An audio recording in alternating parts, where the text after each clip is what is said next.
Hello, welcome to my channel. Recently I built a rodent breeder rack, and it's something I've been wanting to do for a little while now. I try breeding rodents for my reptiles, and so I built the rack, and I figured I want to share it with YouTube, and if there's anybody else out there that's thinking about building a rack and breeding rodents, maybe you can come along my journey with me and learn with me and see whatever mistakes I make or don't make or whatever. So I just figured I'd document it and share it, and if there's anyone out there doing the same thing, maybe they might want to join along. The design you're going to see is not one of my own. I did not come up with this design. Actually, I found the design on YouTube. The Royal Ball Shack, and I liked his design. It looked light. It's not as heavy as some of the designs I've watched, and so I chose that design to use for making my my breeder rack. So I'm going to put his link down below in the description, and if you want to build one of your own, he's got a video that shows him building it. He also has a second video that shows the dimensions for building the rack. That's the one I used to build my rack. I used the second video, the one that's got the dimensions, because I already know how to build. So I just wanted to get the dimensions that he used. But I'll provide both links below. Let's take a look at the rack, and I'll show you what I did. Okay, so this is my rack, and the rack stands nearly 7 feet tall. It's 82.5 inches. When you make yours, you don't need to make yours quite that tall. I know some people don't like it to be over their heads because it is a little more difficult to get to the rats. However, I wanted to have as many tubs as possible and as little of a space as possible, so I made it, it's 82.5 inches tall, and that's more than I need, and it'll give me room for some growth. Now, this design is not my design, as I mentioned before. This is the Royal Ball Shack design. I found this on the internet, and the reason I chose to do this build is because I really liked how his design has the tubs sitting out 4 inches, so it makes the food is accessible, and it makes the water accessible, and I like that. It stuck out. Plus, when you stand over the tubs, you can see the rats a little better. So that's why I decided to go with this design. Now, if you choose to look at Royal Ball Shack's design, you're going to notice his doesn't have these shelves underneath the tubs. I actually got this idea from Jeff over at Woodnjava. Jeff has really good builds. I'm going to put a link I'm going to put a link to his video in my description. Now, in his design, he had a shelving system to give the tub some support, and he had a good point. Once you fill the tub with rats and bedding, it starts to get a little heavy, and he also had a good point about chew outs. Rats tend to chew, and if they did chew out, he wanted them to hit the shelf system here. But one thing I did was I took his idea and I did the shelves, but I also added an extra layer of protection for chew out with the metal here. That way, if they do chew through the plastic, this is metal. They're gonna hit metal. And what this is metal roof flashing. You can buy this in a roll at Home Depot. It's really inexpensive. I paid a little over $7 for, I believe it was a 10-foot roll, possibly. But that way, if they chew through the bottom, they're going to hit metal and they won't chew through the metal. Okay, so one of the reasons that I was a little worried about chew outs is when you watch other rat breeder videos, you see all these tubs that have holes over here in the sides, and people put a little bit of flashing over there, or they put a little bit of wire grating over that.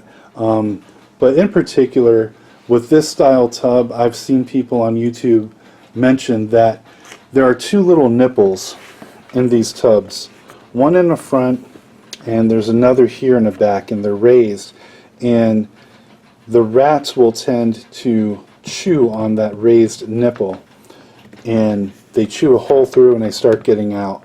And what some people said was that they were actually chewing through the holes and then going and getting the food that was on top of the cage on the rack beneath them, and then bringing it back into the tub.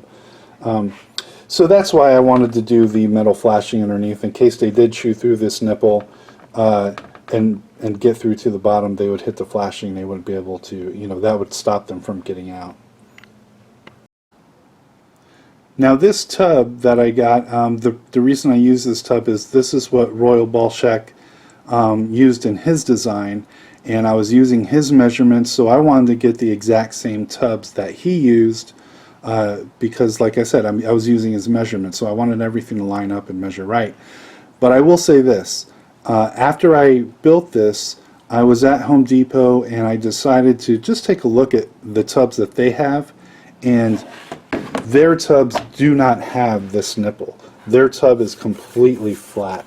So maybe when you're building yours, you might want to see if the Home Depot tubs will fit in this slot. If you're doing this design, because then you won't have to worry about the raised nipples and the rats having something to grip on and start chewing. I did look, and their tubs, even though it's a couple gallons more than this one, it did look like it's the same measurements. It's just a little bit deeper, but it looks like the length and the width are the same. So it looks like those tubs would fit into the system. But I would just double check that if you're going to use their tubs. One other thing about these tubs is that there's a hole on each end. They've got a hole on the front end and another hole over here on the back end. And so what I did was I wanted to make use of those holes, and to help prevent the rats from getting out.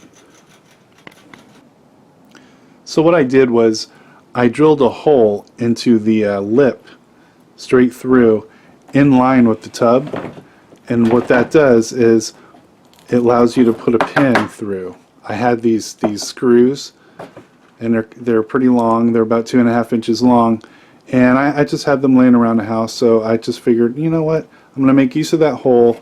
I drilled a hole through the lip, and now it's like a little locking pin, and the tub won't move. And then when you want to get to the rats, you just take out the pin, slide it out, put it back, and you can lock it up again, and it's nice and locked, secure. What I did in the back to make sure it's secure is I put these little strips of wood. They were left over from the build, and I put them across right where the lip of the tub comes out, so that when you close the tubs, it'll hit the lid and not come out any further. Go ahead, Caitlin, give a demonstration. That's the tub closed. Pull it out, hon. One more. So that this is hitting this, so it doesn't come out. You don't want to give any of the rats a gap to climb out of your tubs. So this is a good idea. So with this rack, what I was thinking I was going to do was make the top 4 racks here, the top 4 tubs here, I was going to have be for rat breeding, and the bottom 2 I was going to have be for mice breeding. However, I changed my mind on that because after watching several YouTube videos of people that have bred mice before, one thing they all have in common is they say how badly mice smell. And any of the husbands out there, you know that your wives aren't too keen on you having a rat breeding facility at your house. So in order to keep my wife happy, I want to keep the smell down.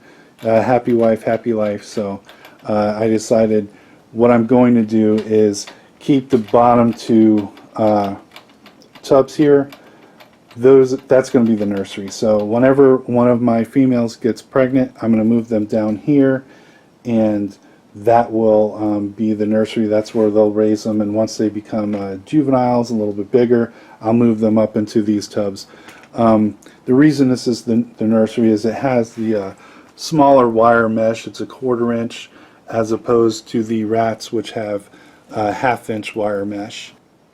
So another thing that I learned from watching other breeders is that they were saying that when you have, you know, the mom and it's got the baby, the kittens, the baby rats, they can't stand. They're not tall enough to reach the food up here. And when you do a build like this, you're going to have the wire comes in a roll, and you're going to have some of that left over, and the wire also comes rolled up, and it's held together by a string, a wire string, and this is the wire string that it comes with. And so what I did was I saved this to make hangers out of it, and the wire that was left over, I went ahead and made some hoppers out of it, and that's a hopper. And you can tie it together with the string. You just cut little strips of the string and hold it together and make a square out of it. I made a rectangle one, and you can make hangers out of the string. These are the hangers up here. And what I did was I made one down here. I wired it to the top of the cage, and then the smaller baby rats can come and they can reach the food. Okay, so you've seen the rack. Let's take a look at the rats inside. Go ahead, Katie. This is my daughter, Caitlin. She's going to show you the rats that we've acquired. None of them have produced babies yet. We just started this a couple weeks ago.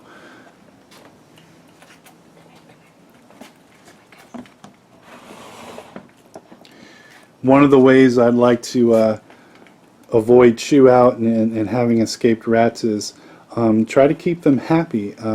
It's like snakes. You know, snakes escape too, and one way to prevent your snake from escaping is to give it a good environment so it wants to stay where it's at.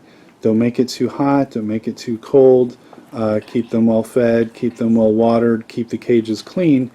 And I apply that process to my snakes, and I'm going to apply the same process to my rats. I am breeding these for snake food, but they are living creatures, and we're going to be basically taking care of them as they are our pets. And so what I do is some of the leftover wood that I had from making this project, I put in here for them to chew on. I also take any granola bar boxes that are empty, and we put them in here. They chew it up and they rip it up, and it keeps them busy, keeps them preoccupied, and I'm hoping that that'll help keep them from wanting to chew and escape. I'm also trying not to overcrowd them. I've seen a lot of people do 1:3 ratio, 1:4 ratio, 1:5 ratio, where they put one male with 4 females, one male with 5 females. I don't want them overcrowded. I want them to have plenty of room. I don't want them getting into fights. So right now we're just going to do a 1:2 ratio. I'm going to try that out. All it really takes is one male, one female to make babies. So I figure a 1:2 ratio is pretty good. The females that we were able to acquire were kind of small, so we've got them together. We're going to let them grow together, and we'll keep them for a while. So it might be a month down the road before we have any babies, but that's okay. We're having fun with them. We anytime we have our paper rolls, paper towel rolls, or the toilet paper rolls, we put them in here. They crawl through the tubes. They chew up the tubes. They roll the tubes. It's pretty funny. They're cute to watch. Oh, they ate the broccoli we gave them. Last night we put several broccoli stalks in here. It looks like they ate them.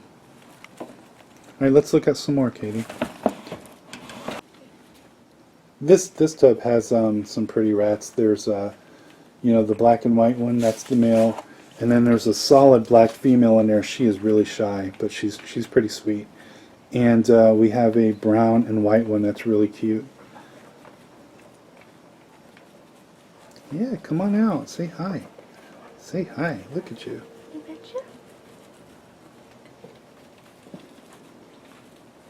The solid black one, she's so funny. She's so cute. She's really, really shy. She kind of like comes out, then goes back in, and comes back out a little more, then goes back in. That's the hopper down there that I made, and it's hanging. And you can see that it's, you know, within face level of the rats, so they can eat it. So when they do have babies, they should have no problem getting their food. So as you'll see with any of my builds, anything that I make, I always try to make it multifunctional. And one thing I did with this is I had to get a step stool because, like I said, it's just under 7 feet tall. So I had to get a step ladder, and one thing I did was I added a hook to the side of this, so that holds the step ladder. And up top, I put a top, you know, a solid bottom, and that acts as storage. And right now it's holding my bedding, but I've also held some food up there, so that helps. And then on the other side, I added a couple hooks, and that holds our stick vacuum. And I want to get another smaller hook, probably put it about right here, and hang my daughter's bicycle pump. And also, anything I make, I always put casters on it. It makes it a lot easier to move. You know, whenever you're sweeping, cleaning up, you know, you may have to move it. So anything I make, I put casters on it. But as you can see, it's a pretty simple rodent breeder rack. As I said, I'm going to put the links in the design if you want to build one for yourself. The Royal Ball Shack, I'm going to have 2 links for him. The first link is going to be his build video. Now when you watch that video, he didn't like his measurements when he did that. He saw that there was a little too much give in his tray, in his tubs, and so he made a second video with the dimensions. Now whenever I watch a build video, I'm not watching them to learn how to build them, because I build a lot of stuff, so I know how to do that already. What I'm watching them for is ideas. So when I built this, I used his second video. All I really wanted was the dimensions that he used, and then I built it to, you know, to the way I wanted it to be. So I only used the second video, but I will, for those of you who don't really build that much or want to see how it's built, I'm going to include his first video, and that way you can watch that if you like. And I'll also post Jeff's video from Woodnjava. He has got a fantastic rack that he made. It's really very nice.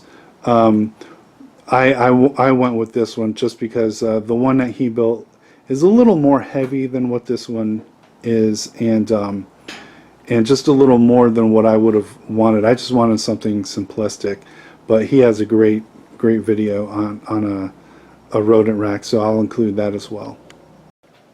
Thank you for watching my video. Hopefully it gave you some ideas if you're thinking about building a rack of your own. Like I said before, this is something that I'm getting my feet wet with. It's new to me, so if there's anybody that has been breeding rats for a while, and you've been through the trial and error, and you know what works and what doesn't, post it below. I would love to learn from you. If there's anybody that's new to this and is just starting it or thinking of starting it, post your thoughts as well. I'd love to hear those. Make sure to follow me on Instagram if you liked the video. Please give me a thumbs up and subscribe. Thank you.